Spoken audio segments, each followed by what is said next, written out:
Hi everybody, Troy Sage here from S2 Negotiations and the Troy Sage team, and I really wanted to touch today on the revamp to the HARP program, HARP program.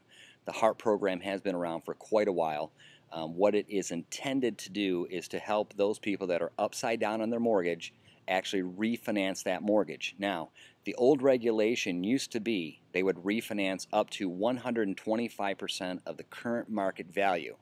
Okay, that created lots of problems because most people are well over that 125% of current market value on what they owe on their first and their second loan, or first, second, and third, or just their first. Some only have a first.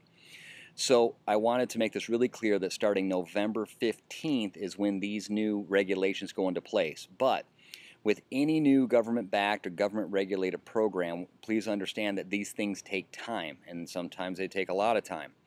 At the recent symposium I was at, where Bank of America, Wells, Chase, sorry, I already said Wells, Chase, Bank of America, and Wells were at, now that we got all that clear, sorry about that, they all said the same thing. They're very excited about this program and looking forward to kicking it off, but they don't expect to really have things in place until probably the first quarter of 2012.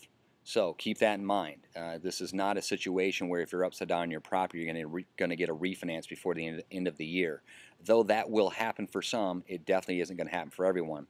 The other thing to keep in mind, if you have a first and a second, you absolutely have to understand this. The second lien holder has to subordinate to the refinance, meaning this: if Chase has the first and Bank of America has the second, and Chase is going to be doing your HARP refinance, B of A has to subordinate, basically let Chase take over the full loan amount, and they have to agree to this HARP program. So all sounds great in theory, and I think a lot of people are going to benefit from this, but this is not a get out of your mortgage free card. This is not a situation where you're going to be able to just refinance and everything's going to go really smooth. We all know things with the government don't go smooth all the time. Matter of fact, most of the time they don't. Another thing to keep in mind is that you have to be able to qualify for this refinance. So you have to be able to afford to refinance the property. Bottom line for this, in my opinion, is this is not a end-all be-all to our real estate problems that we're having across this country.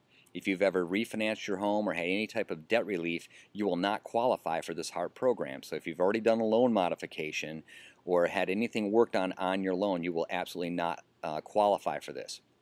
Another thing to keep in mind is this: if you're in the loan modification process, sometimes a loan mod is going to be a much better situation than the HARP program, because the HARP program is using the bond index to dictate the rate of this refinance. And as we all know, if you're watching the market, the bond rate goes up and down on a constant basis. So it might be good on Monday, but on Friday, if the bonds go nuts, your rate's going to be extremely high. So keep these things in mind before you just jump into something. Ask the people at your lending institution how it works and how it's going to benefit you before you even apply for it. Any questions, statements, whatever, comments, you want to talk to me, please shoot me an email at troy@troysage.com. Visit my website at s2neg.com. And I think that's it for today. So make it a great day, and we look forward to seeing you soon. Bye for now.